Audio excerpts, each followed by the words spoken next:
Right, episode 2 with Callum. This time we're going to continue with the peak week kind of things, but this time we're going to go into fatigue management.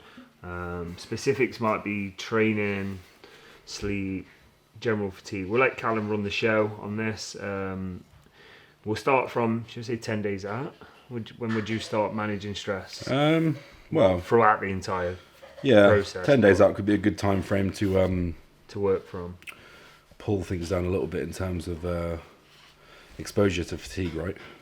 So you've got your clients peeled, you've started practicing what you're probably going to do from a loading phase. He averagely works a general 40-day job, 9-5, trains in the evening, cardio is in the morning, cardio is post-workout, fatigue's building up. Where do we go? Drop output first. In terms so of steps. Cardio would start to taper first, and then the steps, the NEAT would probably be the last thing I'd change.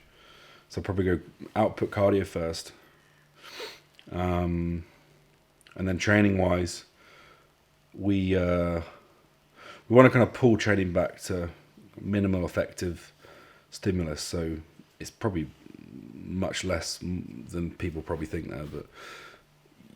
Do we need to be training to absolute failure in that last couple of weeks? Probably not. No. And do we need to be doing the same amount of volume in those last couple of weeks than we did at the start of prep? No. So it doesn't really matter how you package that. So some people might, change the programming completely and do like depletion workouts or whatever it might be, where you're going in and you're changing tempo of exercises where it's like slow concentric work where you're expending more ATP and you're mobilizing more glycogen before you load. Like all that stuff's, is useful. Like slow concentric work means load exposure is minimized, muscle damage is minimized because there's less eccentric loading and eccentric damage.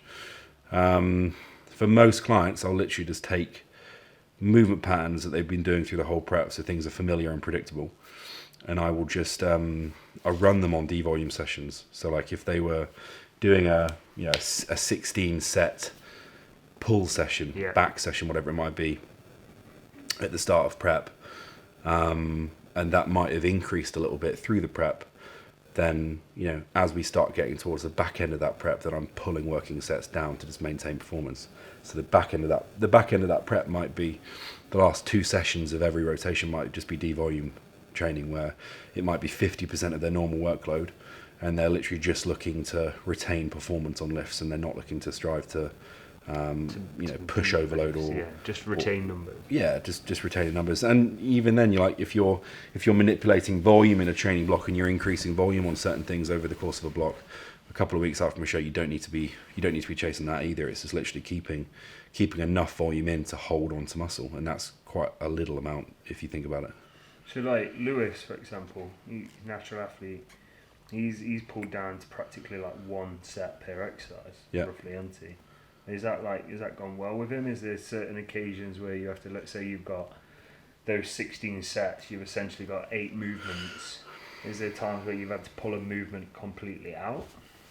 Yeah, so I guess that couple of weeks leading up to it is then a case of risk reward. So, if they're doing squat patterns or they're doing hip hinge patterns, do we need to have that potentially more complex movement in there, more neurally demanding movement in there? Probably not. We could probably be a little bit safer about what we're doing there from an exercise selection standpoint. I think for Lewis, he didn't really have anything in there that would have been needed to be reduced. His lower sessions like leg press and hack squat, or leg press and true squat, something like that. But for him, it's just a big reduction in total volume, because his cardio was high, so he was on.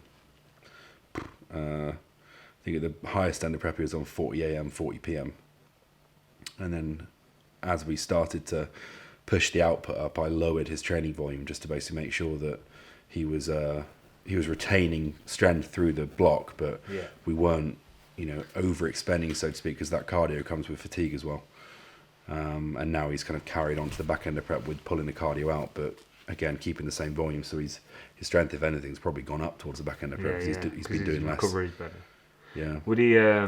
Obviously, Lewis doesn't have a strenuous job as such now, does he?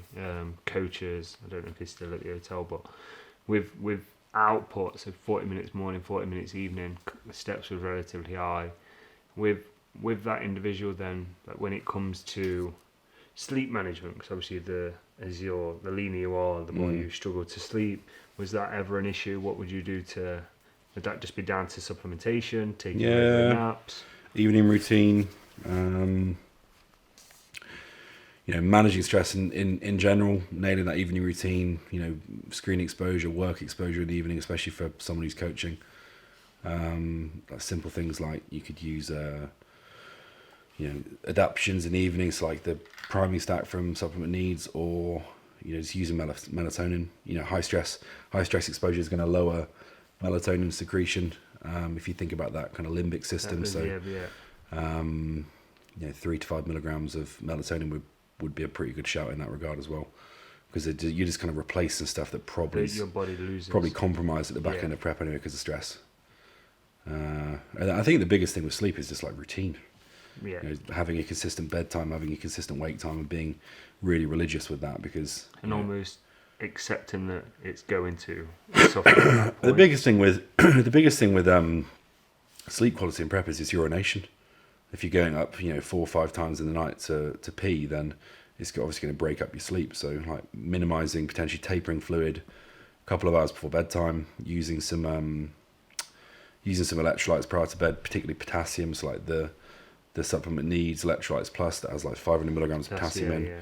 Pop that in pre-bed, because the potassium is going to stop pooling of fluid in the extremities. So you obviously when you lie down and you suddenly go sedentary and in that fixed position, you're not then having to urinate a lot of fluid out at night.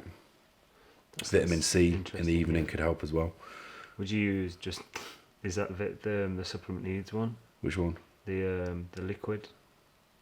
Vitamin C. Yeah, you could use. I'd probably just use those effervescent tablets. Just use 1,000 milligrams of that with some electrolytes in the evening.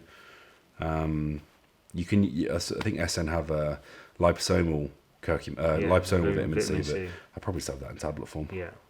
So that's sleep managed. That's cardio output managed. That's training managed. Anything else you'd address in that state? I suppose the rest is obviously just life stresses in general, isn't it? And there's nothing you can, as a coach, can really impact that on. If someone's having a stressful time in a relationship or work, it's just managing maybe just like bringing stim intake down, so like stimulant intake pulling down as you near the proximity of that stage weekend, and then obviously you can bring caffeine back up to help drive fluid out when you come to peak as well. So like caffeine in general is going to help drive diuresis. So if somebody was on, say, 800 milligrams of caffeine, a month out from the show, then 1 week before we could pull that to that's 200. A daily amount, right? Yeah. Just for we could pull that to 200 milligrams a day, or pull it out if they can handle it, and then we can pick that back up the weekend of the show when we start trying to focus on that kind of drying out process. So we saw in the previous video you ordered a Monster can. Where's your caffeine at, Cal? It's currently 1.2. It's currently too high. It's currently too high. But I think that covers everything from fatigue management, peaking. The idea was to do a series on the menstrual cycle for females, but we discussed that's probably going to be around an hour talk. So we'll get a podcast booked. Do a podcast, yeah. I think so. You could do like a little screen share presentation. That'd be cool. Yeah, get one up. You got time for that? After this weekend. Well, that'll be like late January 2024. But right, any comments, questions? Drop a comment in the comment section. And thank you very much, Cal. Appreciate that. My pleasure. Cheers.